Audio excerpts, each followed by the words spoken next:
प्यारे बच्चों, आज हम आपके लिए एक बहुत बढ़िया निबंध लेकर के आए हैं। बहुत ही अच्छा निबंध है। यूपी बोर्ड में आने की बहुत ही ज़्यादा संभावना है। कहने का मतलब ये है कि ये जो टॉपिक आपका भारतीय कृषक की समस्याएं हैं, ये ज़्यादातर पूछा गया। हमने एक पेपर उठा के देखा तो 2014 में भी पूछा गया, 2017 में भी पूछा गया और 2019 के 2 सेट्स में पूछा गया, 12 में पूछा गया, 17 में पूछा। तो बहुत ही बढ़िया सा ये सेट है, बहुत बढ़िया सा ये निबंध है। आप एक बार समझ लीजिए। और आप भी भारतीय किसान होंगे, आप यूपी में रहते हैं तो यूपी कृषि प्रधान एक राज्य है। बहुत ही ज़्यादा यहाँ पर कृषि और पशुपालन होता है, दुग्ध उत्पादन बढ़िया सा होता है। तो आप समझते होंगे कि भारतीय किसानों की समस्याएं क्या हैं, और आप भी कहीं ना कहीं किसान के घर से ही होंगे। तो मुझे लगता है जो भी शहरों में रहते हैं, तो इतना बड़ा बहुत बड़ा शहर है नहीं कोई यूपी में जहाँ के लोग किसानी न जानते हों। देखिए, कहीं ना कहीं वो किसानी या खेती से जुड़े हुए हैं। तो आप ये समझिए कि भारतीय कृषि की समस्याएं क्या हैं, भारतीय किसान की समस्याएं क्या हैं, ग्राम्य विकास की समस्याएं क्या हैं, भारतीय परिवेश में ग्राम विकास कैसा है। ये सारे टॉपिक एक ही निबंध के हैं, कई प्रकार से पूछा जा सकता है। तो आज हम आपका ये टॉपिक भी क्लियर करा देंगे। बिल्कुल हम पर विश्वास रखिए और विश्वास बनाए रखिए। उसी विश्वास के साथ आप चैनल पर जुड़े रहिए।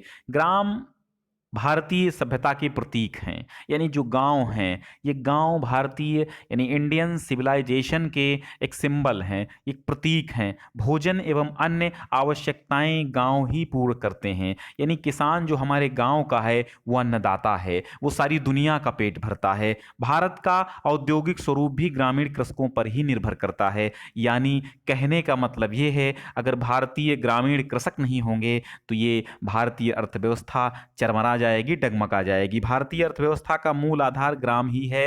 यदि गांवों का विकास होगा तभी हमारा देश भी समृद्ध होगा। अगर गांव एक एक गांव मिलकर के ही हमारा देश बनाते हैं, इसलिए गांवों का विकास देश का विकास है, कृषि का विकास देश का विकास है, हमारा अपना विकास हम सभी का विकास एक देश का विकास होता है। किसानों की सामाजिक समस्याएं क्या हैं, पहली हेडिंग आपकी यही रहेगी।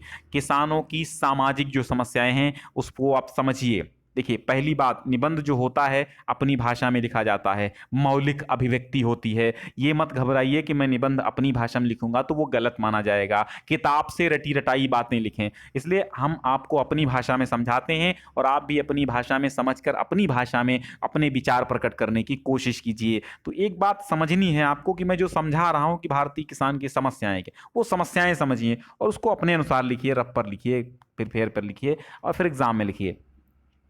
विकास के इस युग में गांवों में शिक्षा, स्वास्थ्य, मनोरंजन, परिवहन आदि के साधनों की समुचित व्यवस्था नहीं है और अभी भी नहीं हो सकी है, जिसके कारण भारतीय किसानों को अनेक परेशानियां, अनेक अनेक समस्याएं झेलनी पड़ रही हैं।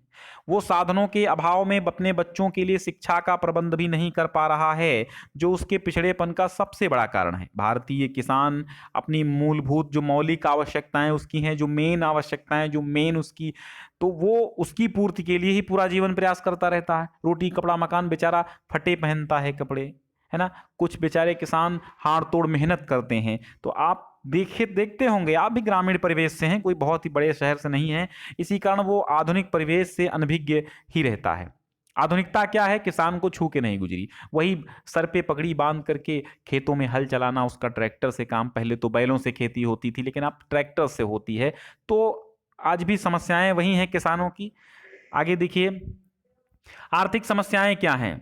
आर्थिक समस्याएं किसानों की कैसी हैं। गांवों के अधिकांश किसानों की आर्थिक स्थिति अत्यंत शोचनीय है। शोचनीय मतलब शोकग्रस्त समझ लो, एक प्रकार से सोचने योग्य है। सोचनीय का मतलब होता है शोकनीय, यानी शोक करने की। ये सोच जो है, ये सोच और इस सोच में अंतर है। ये सोच विचार होती है और ये सोच शोक में बदल जाता है। तो गांवों के अधिकांश किसान बहुत ही आर्थिक, उनकी स्थिति बड़ी नाजुक है। उपजी उसकी जो उपजी है, उपजी चीज़ें हैं, यानी जो उसकी उपज का उचित मूल्य उसे नहीं मिल पा रहा है, ये बहुत बड़ी दिक्कत है। हमें 5 रुपये किलो तक अनाज बेचना पड़ जाता है, कभी कभी ऐसी स्थितियां आती हैं। और इस लॉकडाउन के बाद जो लॉकडाउन हुआ, इसके बाद जो किसानों की स्थिति हुई है, हमने देखा गांव में धान जो था वो धान बहुत ही कम रेट पे उन्होंने व्यवसायियों को बेचा।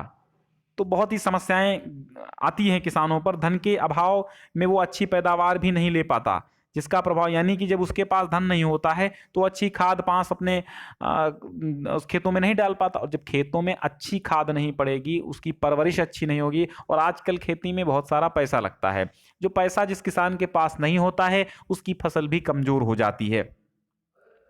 कृषि की स्थिति, देश के कुल निर्यात में कृषि का योगदान लगभग 18% है।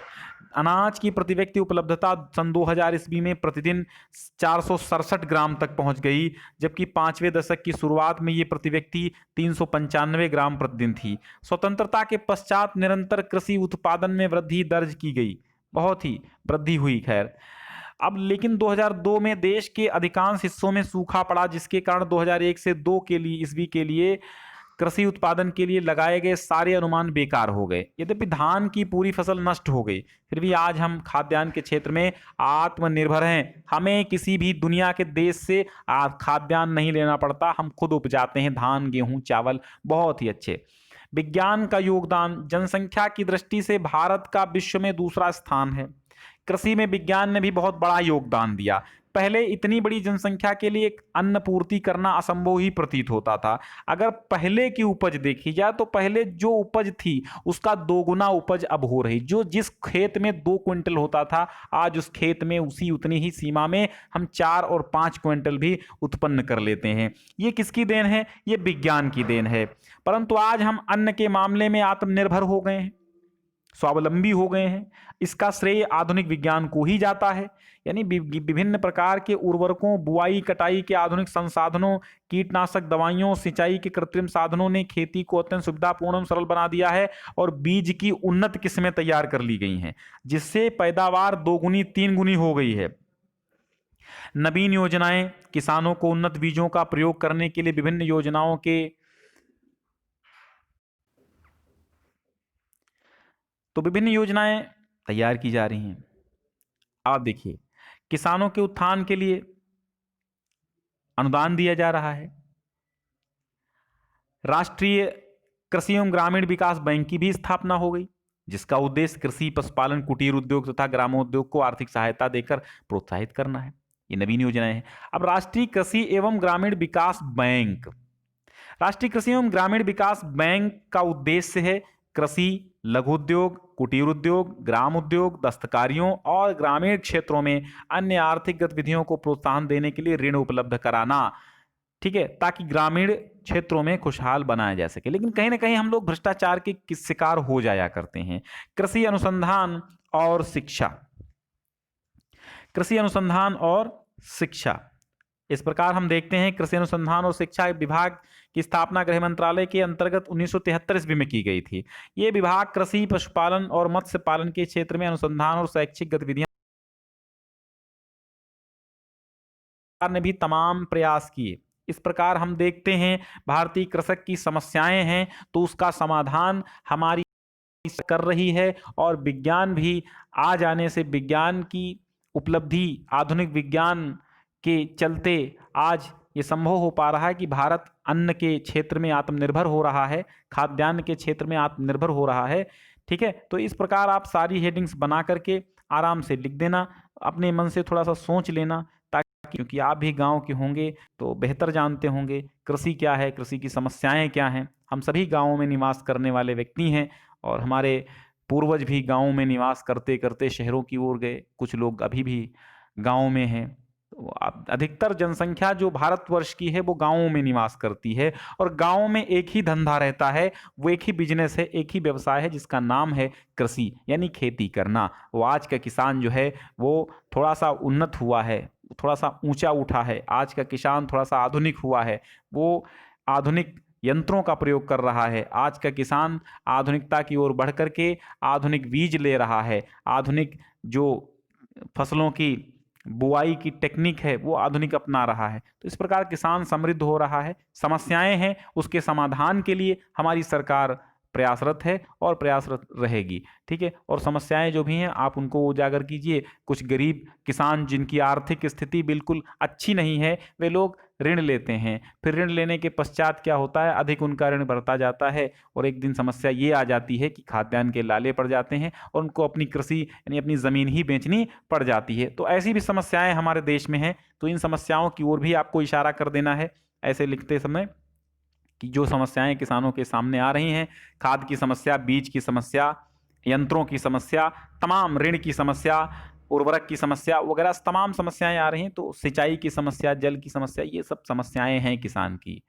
तो दोनों चीज़ें हैं, कहीं लाभ हुआ तो कहीं हानि, यानी कि कुछ लोग सक्षम हुए किसानी में तो कुछ लोग गिरे भी हैं, कहीं समस्याएं भी हैं तो थोड़े बहुत समाधान भी हैं। तो उन सभी पर प्रकाश आपको डालना है, एक बेहतर निबंध एक अच्छी राइटिंग में लिखना है। और अच्छी राइटिंग कैसे बनाएं वो हम बता भी चुके हैं और आगे भी 1-2 वीडियोज़ हम आपको अच्छी राइटिंग बनाने के लिए दे देंगे। ठीक है, चलिए बहुत बहुत धन्यवाद।